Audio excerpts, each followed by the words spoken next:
Oke, jujur.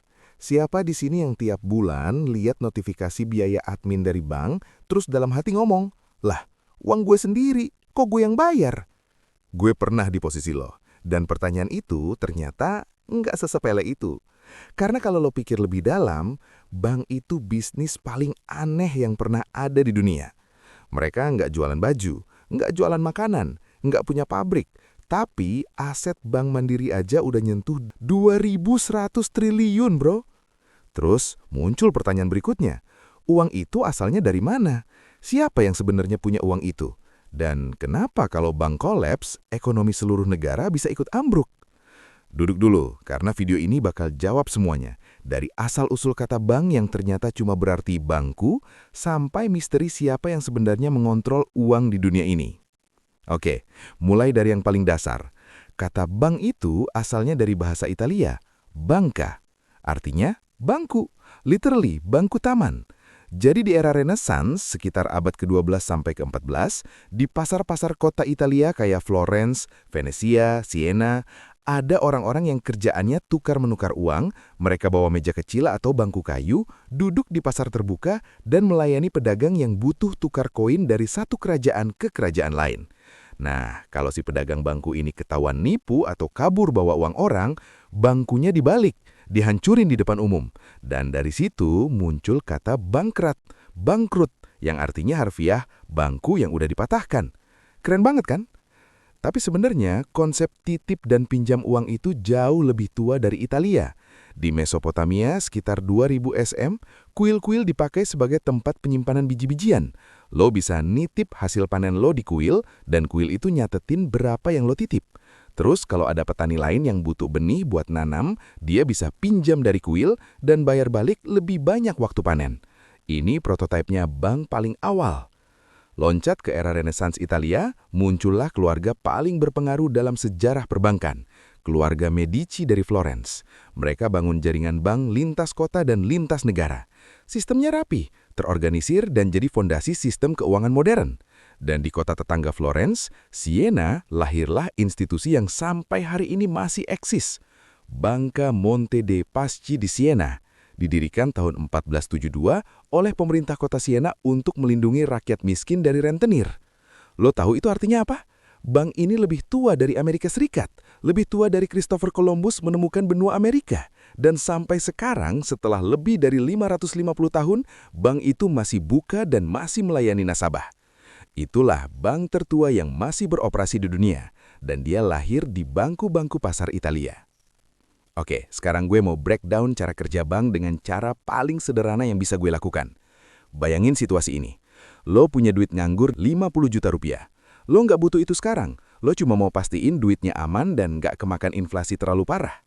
Di saat yang sama, ada orang lain, sebut aja Budi, yang punya ide bisnis keren. Dia mau buka kedai kopi, tapi modalnya cuma 10 juta rupiah. Sementara dia butuh 50 juta rupiah buat mulai. Nah, bank hadir sebagai penghubung. Bank bilang ke lo, "Hei, titip duit lo di sini, gue kasih bunga 3% per tahun." Terus bank bilang ke Budi, "Lo butuh 50 juta rupiah? Oke, gue kasih pinjaman tapi lo bayar bunga 9% per tahun ke gue." Bank ambil duit lo, kasih ke Budi. Budi bayar bunga 9%. Bank kasih lo bunga 3%. Selisih 6%, itu margin. Itulah cara bank cari duit. Simple banget kan? Dalam dunia ekonomi, fungsi ini disebut financial intermediary, perantara keuangan. Bank itu basically adalah matchmaker antara orang yang punya uang lebih dan orang yang butuh modal. Tapi tunggu, ada yang lebih ajaib lagi. Fractional reserve banking. Ini yang bikin bank beda dari tukang titip biasa. Jadi gini, kalau 1.000 orang masing-masing naruh 10 juta rupiah di bank, totalnya 10 miliar. Logisnya, bank harus nyimpen 10 miliar rupiah itu buat dikembaliin ke nasabah kalau dibutuhkan. Tapi secara statistik, nggak semua orang bakal tarik uang mereka di saat yang sama. Mungkin cuma 10-20% yang aktif keluar masuk. Jadi, bank boleh meminjamkan sebagian besar uang itu ke peminjam lain sambil tetap nyimpan sebagian kecil sebagai cadangan. Di Indonesia, cadangan wajib ini diatur oleh Bank Indonesia. Namanya Giro Wajib Minimum atau GWM. Dengan sistem ini, bank bisa menciptakan lebih banyak uang yang beredar di ekonomi. Ini yang disebut money multiplier, pengali uang. Keren kan? Iya, beresiko Juga iya, kalau nggak dikelola dengan baik. Dan itulah kenapa ada regulasi ketat dari bank sentral. Tapi soal itu, nanti. Oke, sekarang kita masuk ke bagian yang paling relevan buat kehidupan lo sehari-hari. Bunga. Jadi ada dua jenis bunga yang harus lo pahami. Pertama, bunga simpanan. Ini yang bank kasih ke lo sebagai terima kasih karena lo udah mau titip uang. Rata-rata di Indonesia sekarang 2-4% per tahun untuk tabungan biasa. Deposito bisa lebih tinggi, sekitar 4-6% per tahun. Kedua, bunga pinjaman. Ini yang lo bayar ke bank kalau lo pinjam uang. KPR sekitar 8-12% per tahun. Kredit motor bisa 15-20% per tahun. Kartu kredit, lo siap-siap, bisa sampai 24-30% per tahun. Nah, lo pasti nanya, kenapa beda banget? Ada 3 alasan utama. Pertama, risiko gagal bayar. Kalau lo pinjam ke bank dan lo kabur, bank yang rugi. Makin tinggi resikonya, makin tinggi bunganya. Makanya kartu kredit bunganya paling gila karena nggak ada jaminan fisik sama sekali. Kedua, biaya operasional. Bank punya ribuan karyawan, gedung, sistem IT, call center, semua itu ada harganya dan itu dimasukin ke dalam bunga. Ketiga, profit margin. Bank juga bisnis, mereka butuh untung. Sekarang, soal cara hitung bunga. Ini penting banget biar lo nggak kejebak hitung. Bunga flat itu cara paling simpel tapi paling menipu. Bunga dihitung dari pokok pinjaman awal terus-terusan meski saldo lo udah berkurang. Kelihatan kecil di awal, tapi efektifnya besar. Bunga efektif lebih adil, dihitung dari sisa pokok yang belum dibayar. Makin lo bayar, makin kecil bunganya. Bunga anuitas adalah versi dikemas rapi dari bunga efektif.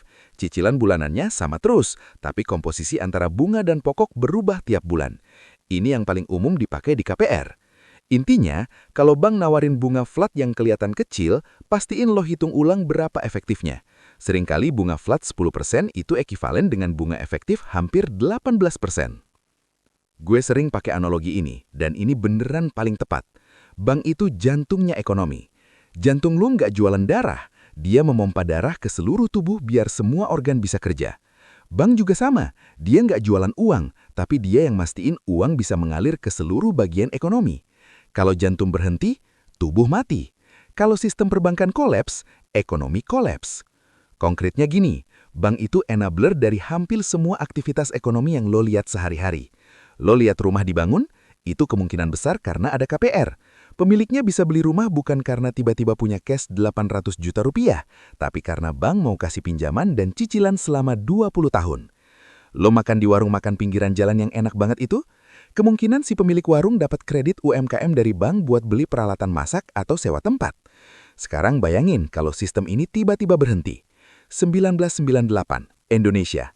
Bank-bank koleks, nilai rupiah jatuh dari sekitar Rp2.500 jadi hampir Rp17.000 per dolar dalam hitungan bulan. Harga barang naik gila-gilaan. Orang kehilangan tabungan seumur hidup. PHK massal, kerusuhan di mana-mana. Itu baru ilustrasi betapa pentingnya stabilitas perbankan. Dan efek jantung berhentinya itu nyata banget. Tapi kalau krisis 98 itu disebabkan faktor eksternal plus salah kelola, ada krisis lain yang lebih buatan sendiri. Dan ini yang menurut gue paling penting buat lo tahu. September 15, 2008, salah satu tanggal paling kelam dalam sejarah keuangan modern. Lehman Brothers, bank investasi terbesar keempat di Amerika, umurnya 158 tahun, dalam satu malam dinyatakan bangkrut. Dan itu baru awal dari kehancurannya. Tapi gimana bisa? Ini bank raksasa, asetnya triliunan dolar. Kok bisa kolaps? Jawabannya satu kata, greedy, serakah. Jadi ceritanya begini, di awal 2000-an, bank-bank di Amerika mulai kasih KPR ke semua orang, termasuk orang-orang yang secara finansial jelas-jelas nggak mampu bayar. Nggak punya penghasilan tetap? Nggak masalah. Riwayat kredit buruk? Santai aja. Ini namanya subprime mortgage, KPR berisiko tinggi. Tapi kenapa bank mau ambil risiko sebesar itu? Karena mereka nemuin cara buat lempar resikonya ke orang lain. Mereka kumpulin ribuan KPR berisiko itu, bungkus jadi produk investasi yang kelihatan keren, disebut Mortgage Backed Securities atau MBS, terus dijual ke investor di seluruh dunia. Ratingnya dikasih AAA, rating paling aman oleh lembaga rating yang juga terlibat dalam skema ini. Semua orang tahu ini beresiko, tapi semua orang pura-pura nggak tahu karena semua orang lagi cuan. Sampai akhirnya harga properti mulai turun. Para peminjam mulai gagal bayar. Satu persatu, lalu sekaligus. Nilai MBS jatuh ke nol. Bank-bank yang pegang aset itu tiba-tiba kolaps. Ripple efeknya, lebih dari 2 juta orang kehilangan pekerjaan di Amerika. Triliunan dolar tabungan dan investasi orang biasa menguap. Efeknya menjalar ke seluruh dunia, termasuk Indonesia. Pelajarannya sederhana banget. Ketika bank mulai gambling tanpa batas, tanpa cek skor kredit, tanpa manajemen resiko, tanpa regulasi, yang menanggung akibatnya bukan cuma banker-banker itu aja, tapi lo, gue, semua orang biasa. Nah, ngomongin soal siapa yang ngatur semua ini, kita masuk ke karakter paling misterius di dunia perbankan. Bank sentral. Banyak orang yang masih confused soal ini. Apa bedanya bank sentral sama bank biasa? Siapa pemiliknya? Dan kenapa dia punya kekuasaan sebesar itu? Gue breakdown satu-satu ya. Bank sentral itu bukan bank biasa. Dia nggak melayani nasabah individu kayak lo dan gue. Dia nggak cari profit dari selisih bunga. Tujuan utamanya satu, stabilitas, titik. Stabilitas nilai tukar, stabilitas inflasi, stabilitas sistem keuangan secara keseluruhan. 3 senjata utama bank sentral. Pertama, dia yang punya otoritas cetak uang, bukan pemerintah, bank sentral. Kedua, dia yang nentuin suku bunga acuan. Kalau bank sentral naikin suku bunga, bank-bank komersial ikutan naik. Kredit jadi mahal, orang jadi lebih hemat, inflasi turun. Sebaliknya, kalau diturunin, ekonomi jadi lebih bergairah. Ketiga, dia jadi lender of last resort. Kalau ada bank komersial yang mau kolaps dan nggak ada yang mau bantu, bank sentral bisa turun tangan, kasih dana darurat, biar sistem nggak hancur total. Nah, soal kepemilikan, ini yang sering jadi perdebatan dan teori konspirasi. Faktanya, kepemilikan bank sentral di dunia itu beragam. Inggris, Bank of England, 100% milik pemerintah Inggris, dinasionalisasi sejak 1946. Jepang, Bank of Japan, campuran, 55% milik pemerintah Jepang, 45% swasta. Italia, Banca d'Italia, mayoritas dimiliki oleh bank-bank komersial swasta Italia. Amerika, The Federal Reserve, struktur unik, swasta secara teknis, tapi diangkat dan diawasi oleh pemerintah. Dan Indonesia? Bank Indonesia, sepenuhnya milik negara. Tapi yang lebih penting dari soal kepemilikan adalah soal independensi. Berdasarkan UU Nomor 23 Tahun 1999, Bank Indonesia ditetapkan sebagai lembaga negara yang independen, bebas dari campur tangan pemerintah maupun pihak manapun dalam menjalankan tugasnya. Artinya, presiden sekalipun tidak bisa tiba-tiba nelpon gubernur BI terus bilang, "Hey, tolong cetak uang 500 triliun buat nutup defisit anggaran gue." Kenapa independensi ini penting? Karena kalau bank sentral bisa diperintah politisi, nilainya bisa dimainkan untuk kepentingan politik jangka pendek. Dan hasilnya adalah inflasi yang nggak terkendali. Kita udah lihat itu terjadi di Zimbabwe, Venezuela, dan negara-negara lain yang bank sentralnya diintervensi habis-habisan. Independensi sama dengan fondasi kepercayaan terhadap nilai mata uang. Oke, kita sampai di ujung perjalanan ini. Kita mulai dari bangku kayu di pasar Italia, yang dari situ lahir kata bank. Kita ketemu bank tertua di dunia yang udah 550 tahun berdiri, Banca Monte dei Paschi di Siena.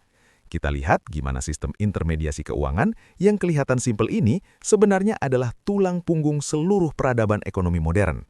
Dan kita juga lihat betapa berbahayanya kalau sistem ini disalahgunakan. Krisis 2008 bukan cuma soal ekonomi. Itu adalah peringatan keras bahwa ketika kepercayaan dalam sistem keuangan hancur, yang pertama kena bukan orang kaya di Wall Street, tapi orang biasa seperti kita. Makanya, paham perbankan itu bukan cuma urusan orang ekonomi atau bankir. Ini survival skill di dunia modern. Kalau lo nggak ngerti cara kerja bunga, lo bisa kena jebak hutang seumur hidup. Kalau lo nggak tahu soal risiko bank, lo bisa salah pilih tempat naruh duit lo. Satu langkah kecil yang bisa lo lakukan sekarang, cek laporan keuangan bank tempat lo naruh duit. Lihat apakah NPL-nya atau non-performing loan-nya di bawah 5%. Itu indikator dasar kesehatan sebuah bank. Nah, sebelum gue tutup, gue penasaran sama lo. Coba tulis di kolom komentar, lo lebih suka simpan uang di bank konvensional atau bank digital? Dan kenapa? Kalau video ini nambah wawasan lo, tinggal klik subscribe dan share ke temen yang masih bingung kenapa duitnya dipotong tiap bulan sama bank. Sampai video berikutnya, stay curious, stay financially literate.